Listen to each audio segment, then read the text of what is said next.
Que ce soit leur père, leur mère ou leur sœur, de nombreuses personnalités ont vu un membre de leur famille se faire assassiner.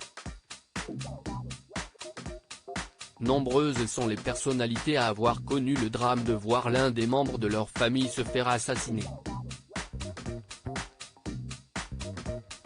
Ce fut le cas notamment de Charlize Theron.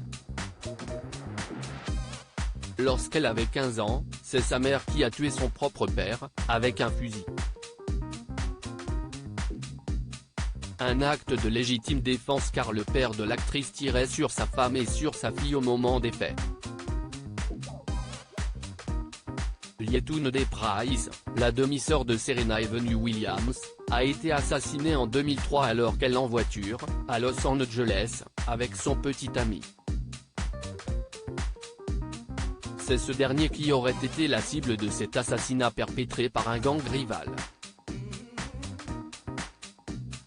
Les tenniswomen ne sont pas les seules stars du sport à avoir connu ce drame.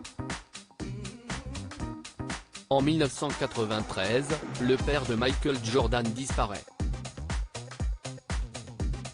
Sa voiture est retrouvée quelques jours plus tard avec son cadavre à l'intérieur. Deux hommes, Daniel Green et Larry DeMary, sont arrêtés. Ils purgent une peine de prison à perpétuité pour meurtre. Star du rap, Puff Daddy a perdu son père lorsqu'il avait 3 ans. Ce dernier travaillait pour un des plus gros dealers de drogue new-yorkais. Il a été assassiné par balle dans sa voiture, à l'âge de 33 ans. Patrick Duffy, ses 2 parents assassinés par des voleurs en 1986, alors qu'il est au sommet de la gloire, Patrick Duffy vit un drame en apprenant que son père et sa mère ont été assassinés dans leur bar du Montana. 2 hommes, qui cherchaient à voler les parents de l'acteur de Dallas, ont été arrêtés et inculpés. En 2018, le frère de l'épouse de DJ Khaled a été tué à New York, alors qu'il était en train d'acheter de la drogue. En 1998, le frère aîné de l'actrice Sofia Vergara, connue notamment pour son rôle dans la série Modern Family, a été enlevé et tué par des ravisseurs, en Colombie.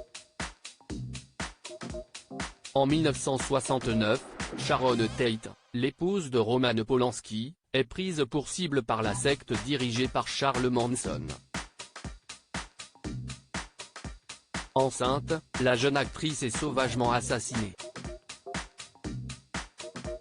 Dylan McDermott a perdu sa mère lorsqu'il avait 5 ans. Elle a été retrouvée avec une balle dans la tête et une arme dans la main. Son conjoint de l'époque a été inculpé pour homicide.